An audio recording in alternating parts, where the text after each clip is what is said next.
नमस्कार, India voice देख रहे हैं आप और मैं हूं आपके साथ तुषार कुमार। तो वक्त तो चला है देवभूमि समाचार का। चलिए शुरुआत करते हैं। खबर कोटद्वार से है, जहां भूमि आंदोलन की अर्ध गांव में द्वारा कोटद्वार तक पहुंच चुकी है। बता दें कि मूल निवासी भू कानून सामान्य संघर्ष समिति उत्तराखंड के आह्वान पर कोटद्वार में देवी मंदिर से महारैली निकाली गई, जिसमें संघर्ष समिति के मूल निवासी और भू कानून की मांग को लेकर हजारों की संख्या में महिला और युवाओं ने भाग लिया। वहीं संघर्ष समिति के उप जिलाधिकारी सोहन सिंह के माध्यम से भू कानून और उत्तराखंड मूल निवासी प्रमाण पत्र को लेकर एक ज्ञापन भी दिया गया।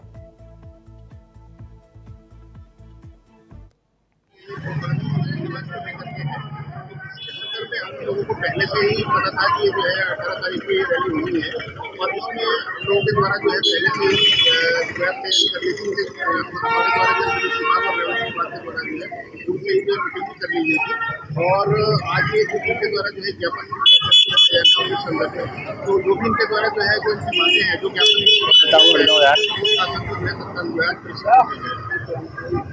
जय उत्तराखंड सभी को। भू कानून जो है उत्तराखंड की जरूरत है और उत्तराखंड का अधिकार है। ये इसकी मांग आज से नहीं, जब से राज्य बना था तब से इसकी मांग बढ़ती आई है। देखिए, आप ही सोचिए, जब उत्तर प्रदेश था, जब उत्तराखंड नहीं बना था तब उत्तर प्रदेश के पास मूल निवास था, लेकिन जब उत्तराखंड को अलग कर दिया तो मूल निवास भी छीन लिया। आज उत्तर प्रदेश के लोग यहाँ बैठे हैं जो वहाँ के मूल निवासी है और यहाँ के स्थायी निवासी है, और हम जो मूल निवासी है वो भी स्थायी निवासी है। ये तो हमारे अस्तित्व को खत्म करने की बात है। हमारा अस्तित्व बचा रहे, इसलिए तो हमारे पूर्वजों ने, हमारे पिताजियों ने ये उत्तराखंड राज्य आंदोलन लड़ा था ताकि हमारी संस्कृति बची रहे, हमारा राज्य बचा रहे। लेकिन उसका फायदा क्या है? भू कानून हमें नहीं मिला, मूल निवास हमें नहीं मिला, हमारा अस्तित्व खतरे में है। इसलिए आज यहाँ मातृशक्ति, युवा शक्ति और सभी जन आज यहाँ सड़क में है। बात करेंगे अगली खबर की। आगामी लोकसभा चुनाव की तैयारियों को लेकर बीजेपी, कांग्रेस समेत तमाम दलों ने अपनी तैयारियां शुरू कर दी हैं। बता दें कि उत्तराखंड की 5 लोकसभा सीटों को लेकर राजनीतिक दल अपने अपने जीत के दावे कर रही है। वहीं दूसरी ओर कांग्रेस का कहना है कि इस बार लोकसभा चुनाव को लेकर कांग्रेस पूरी तरह से तैयार है और कांग्रेस 5 सीटों पर प्रचंड बहुमत के साथ जीतेगी। वहीं इसी क्रम में कांग्रेस के बयान पर भाजपा ने पलटवार करते हुए कहा कि कांग्रेस को विकास के मुद्दे दिखाई नहीं देते हुए, जिस वजह से कांग्रेस इस तरीके के बयानबाजी कर रही है। प्रदेश सरकार आम जनता के हित में लगातार फैसले लेते आ रही है। उत्तराखंड में 5 की 5 लोकसभा सीटें इस बार कांग्रेस पार्टी जीतेगी। आप प्रदेश के बेरोजगारों से पूछ लीजिए, जो लगातार जो है सड़क पे बैठ के आंदोलन कर रहे हैं। सरकार उनको लाठी डंडों से पीटने का काम कर रही है। बेरोजगार नौजवानों पर गंभीर धाराओं में जो है मुकदमे दर्ज करने का काम कर रही है। बेटी अंकिता भंडारी के परिजनों को अभी तक न्याय नहीं मिला। उनका जो है गुनाहगार वीआईपी कौन है, उसके मामले में अभी तक संशय बना हुआ है। वो संशय अभी तक दूर नहीं हुआ है। मातृशक्ति के साथ जिस प्रकार के अत्याचार उत्तराखंड में हो रहे हैं, जिस प्रकार जो है पहाड़ विकास विहीन हो गए हैं, और आप शहरी क्षेत्रों में ही आप देख लीजिए कि कहीं पर भी आपको जो है समुचित सुविधाएं नहीं मिलेंगी। जगह जगह लोग संघर्ष कर रहे हैं। तो उस भाजपा किस आधार पर जीत का दावा कर रही है? देखिए, 17-18 हमारा जो है कल से राष्ट्रीय अधिवेशन जो है वो चल रहा है और शीर्ष नेतृत्व का हम लोगों को उसमें मार्गदर्शन मिल रहा है किस प्रकार से आगे आगामी चुनावों की रणनीतियों पे हम लोगों को कार्य करना है। प्रत्येक कार्यकर्ता को संगठन के सम्मेलनों में और प्रत्येक योजनाओं के माध्यम से जनता के बीच में रहना है। इन सभी चीज़ों को लेके मार्गदर्शन मिल रहा है और निश्चित रूप से जो हमारी 5 सीटें हैं उन पे प्रचंड जीत के लिए हमें किस प्रकार से आगे हम लोग कार्य करें, और इसीलिए जो है सारी व्यवस्थाएं जो है वहाँ पे बन रही हैं। अगली खबर पौड़ी से है, जहां जिला प्रशासन के निर्देश पर अभियान चलाया गया। बता दें कि जीबी पंत इंजीनियर कॉलेज और राजकीय नर्सिंग होम कॉलेज डोम विमघोट छात्र छात्राओं को आगामी लोकसभा चुनाव में अधिक से अधिक मतदान करने को लेकर जागरूक अभियान चलाया गया। बता दें कि जागरूकता अभियान में सभी छात्र छात्राओं को सर्वलिंक ऐप के बारे में भी जानकारी दी गई। तभी जीबी पंत इंजीनियरिंग कॉलेज के एसोसिएट प्रोफेसर ने बताया कि आगामी लोकसभा चुनाव को निष्पक्ष रूप से संपन्न कराने के लिए सभी लोगों को जागरूक किया जा रहा है, और ये भी बताया कि सभी छात्र छात्राओं को निष्पक्ष रूप से मतदान करना है। किसी भी व्यक्ति के बहकावे में आने की जरूरत नहीं है। साथ ही बताया कि लोकतंत्र को मजबूत बनाने के लिए सभी लोगों को भूमिका निभानी महत्वपूर्ण है। ऐसे में सभी लोगों को अपने मतदान सही प्रयोग से करना है ताकि लोकतंत्र को मजबूत बनाया जा सके।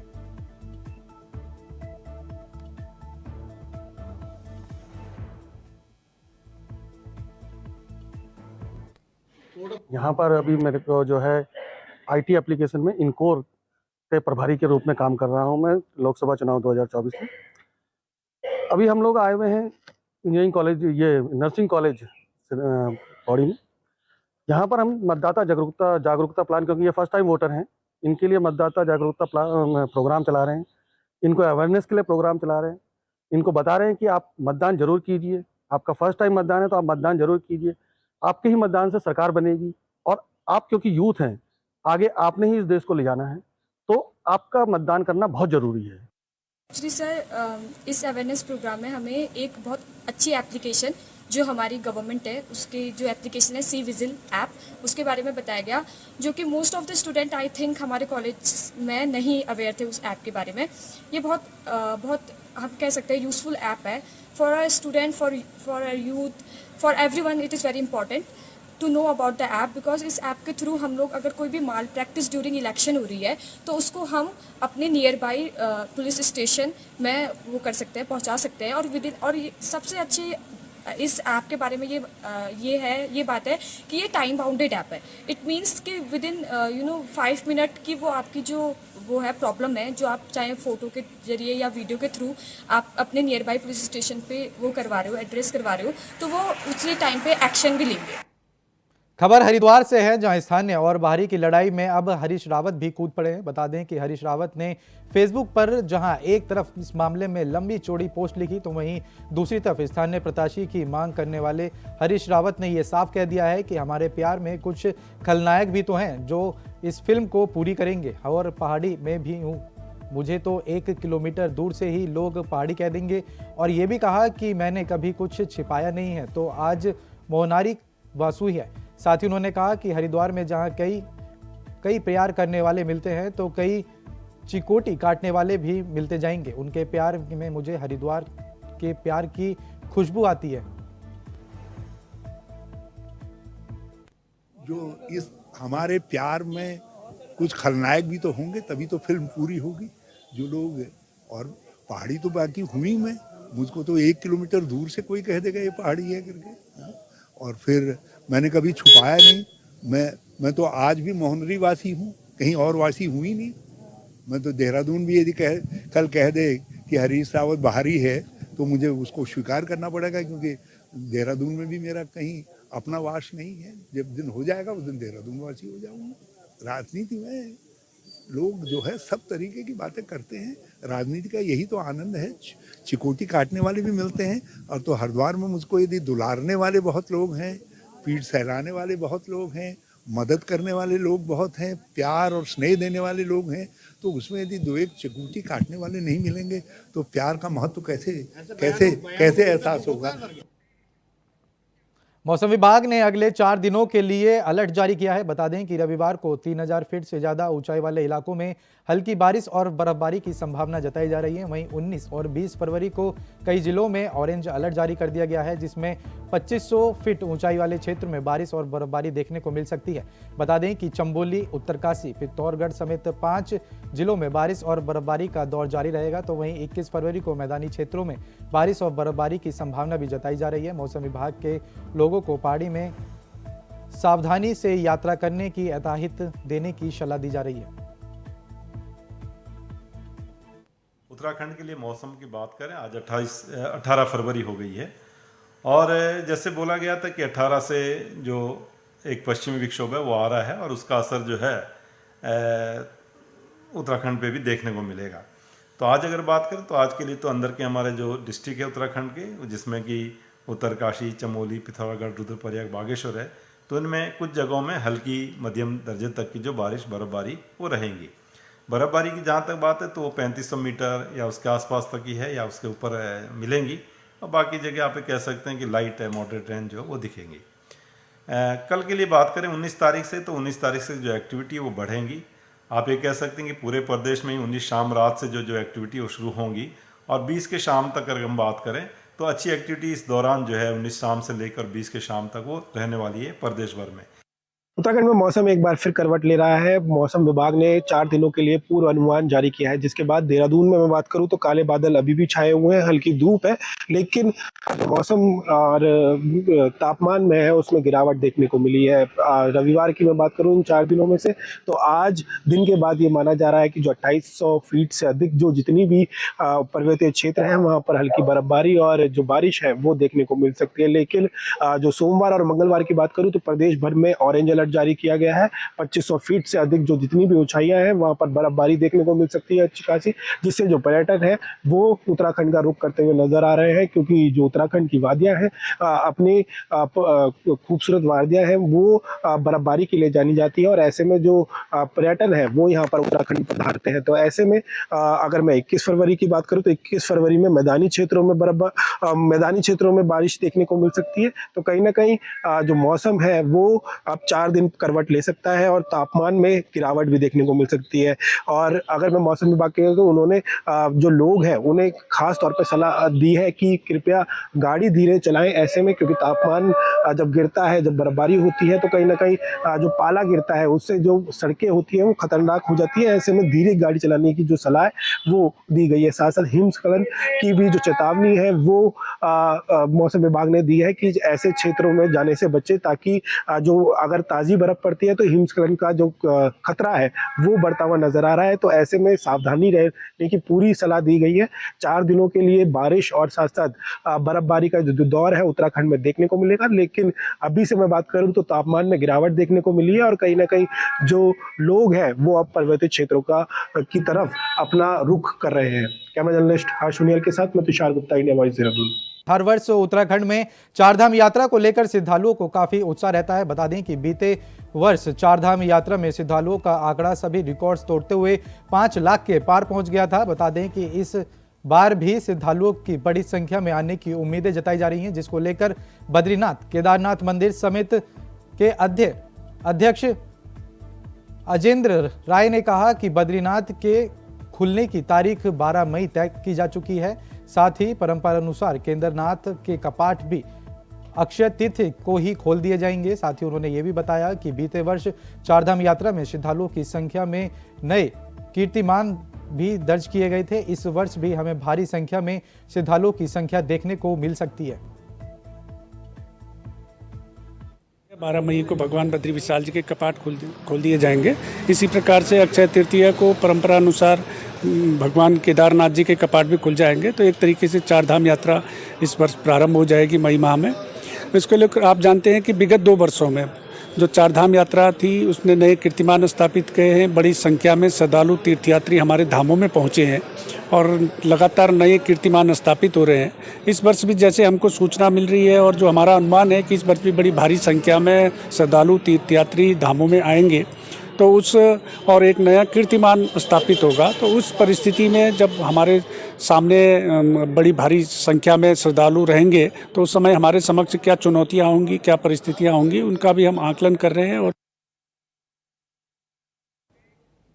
खबर देहरादून से है, जहां नगर निगम ने वर्तमान वित्तीय वर्ष में हाउस टैक्स जमा करने का 60 करोड़ रुपए का एक लक्ष्य रखा था, लेकिन फरवरी के पहले सप्ताह में ही 43 करोड़ रुपए का आवासीय और स्वाभाविक टैक्स नगर निगम ने वसूल कर चुके हैं। बता दें कि इसके अलावा जो अब 5 लाख के ऊपर बकायेदार हैं उनको नगर निगम ने नोटिस भेजना शुरू कर दिया है। बता दें कि नगर निगम ने वर्तमान में करीबन 1,12,000 हाउस टैक्स दाताओं को, इनमें से करीबन 90,000 आवासीय स्थानीय बल्कि और जबकि 22,000 व्यावसायिक टैक्स देते हैं।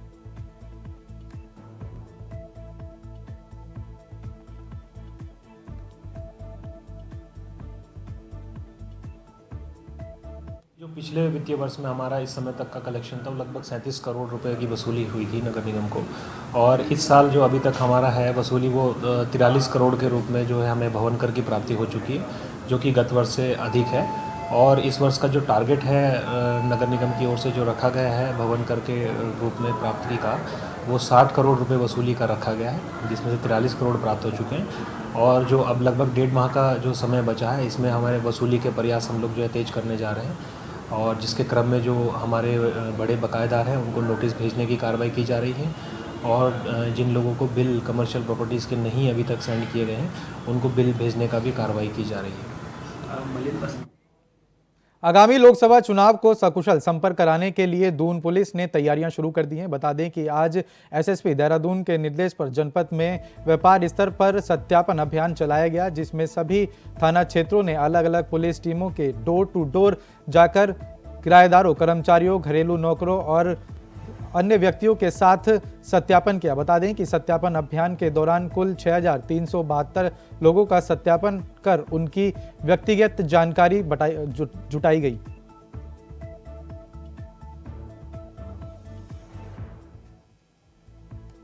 यहाँ पर अभी मेरे को जो है आईटी एप्लीकेशन में इनकोर के प्रभारी के रूप में काम कर रहा हूँ मैं लोकसभा चुनाव 2024 में। अभी हम लोग आए हुए हैं इंजीनियरिंग कॉलेज, ये नर्सिंग कॉलेज पौड़ी में। यहाँ पर हम मतदाता जागरूकता प्लान, क्योंकि ये फर्स्ट टाइम वोटर हैं, इनके लिए मतदाता जागरूकता प्रोग्राम चला रहे हैं। इनको अवेयरनेस के लिए प्रोग्राम चला रहे हैं।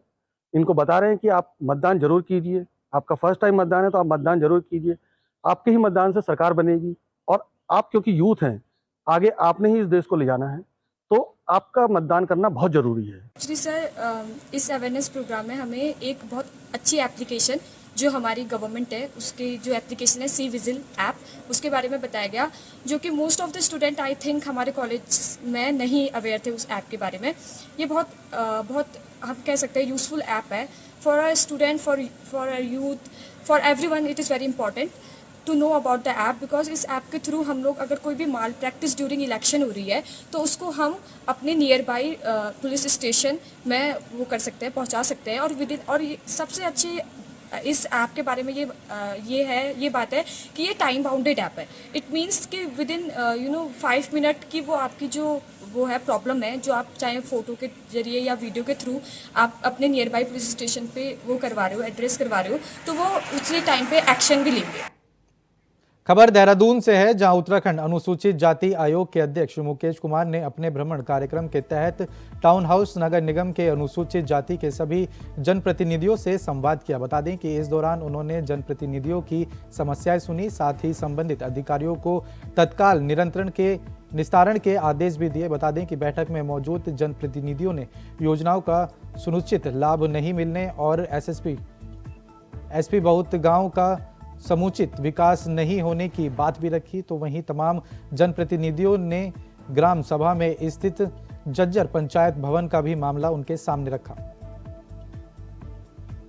ये जो अनुसूचित जाति से संबंधित योजनाएं और गरीब लोगों के लिए जो योजनाएं चल रही हैं, जो यहाँ कई प्रधान और जनप्रतिनिधि हैं, कल हमने हरिद्वार में भी की थी। वहाँ लगभग 250-300 लोग जनप्रतिनिधि आए थे, जिसमें ग्राम प्रधान, क्षेत्र पंचायत सदस्य, जिला पंचायत सदस्य और ब्लॉक प्रमुख। तो एक दिक्कत ये आती थी कि कई बार जो हमारे अनुसूचित जाति के प्रधान या कई लोग होते हैं, उनकी बातें कई बार अधिकारी भी इग्नोर कर देते हैं, और जो धरातल पर उनको दिक्कत आती है वास्तविक रूप से क्या क्या समस्याएं हैं, क्योंकि जनप्रतिनिधि बता पाता है। तो उसी के माध्यम से एक हमारा आज इसमें जो हमारे एससी, सिर्फ क्योंकि सभी को नहीं बुलाया गया था, जो अनुसूचित जाति के जनप्रतिनिधि हैं उनको यहाँ पर बुलाया गया था। फिलहाल के लिए इस बुलेटिन में इतना ही। देश और दुनिया की तमाम बड़ी खबरों को जानने के लिए बने रहें इंडिया वॉइस के साथ। नमस्कार।